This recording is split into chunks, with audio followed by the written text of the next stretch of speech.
Hi, this is Dr. Desmond White, gastroenterologist.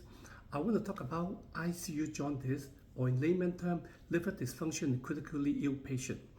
There's a term called ICU jaundice. It is also mean that the patient's liver become abnormal, liver test become abnormal when they're critically ill. As a hepatologist, I'm often called to see them in the ICU, and usually the liver test show gross abnormality with elevated bilirubin. Sometimes it can be up to 100 to 200 micromolar. The liver enzymes, alkaline phosphatase, ALT, AST, and gamma G can be abnormal. But these patients often have a normal liver to begin with. The liver also turns sick when they become very ill. So we call it liver dysfunction in the critically ill patients. There are several causes for that. First, it doesn't happen when patients first came to the hospital. It often gets worse when the patient becomes very sick, and they often resolve when the patient are discharged from the hospital. There are several causes for that. Number one, it almost always happen in ill patients, usually in ICU. Second thing, it can be caused by infection. When there are underlying infection elsewhere outside the liver, like in the lung, in the urine, and in the blood, whatever, infection itself will make the body react. The liver react by causing some dysfunction. Number three, certain medication we give may also harm the liver.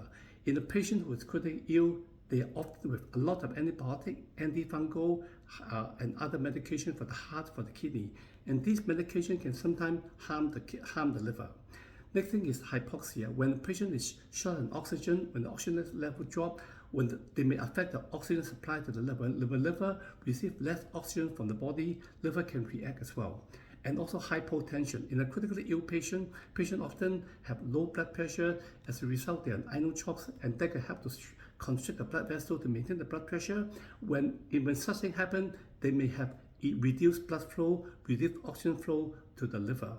And last one is heart failure. When they are ill, heart function is affected by the infection. When the heart pump doesn't pump very well, there's hypoxia. When the blood doesn't return back to the heart very well, they have right heart congestion. They lead to liver congestion. So heart failure, hypoxia, hypotension, medication, infection, all this combined will make the liver sick. Interesting thing is that all the blood tests are not normal, but when you check for the viral marker like hepatitis B, hepatitis C, all will be negative. You do an ultrasound scan that will not show any liver abscess, bile duct obstruction, etc. Even if we do a CT or MRI, they won't show any liver abnormality. So as a hepatologist, we have to recognize this ICU jaundice. The prognosis, the treatment for this is to treat the underlying problem. And when we can treat the underlying problem, the liver will improve. For example, I recently have a patient that admitted to the hospital for severe infection. She was an inotrope, she was intubated, she had low blood pressure, low oxygen.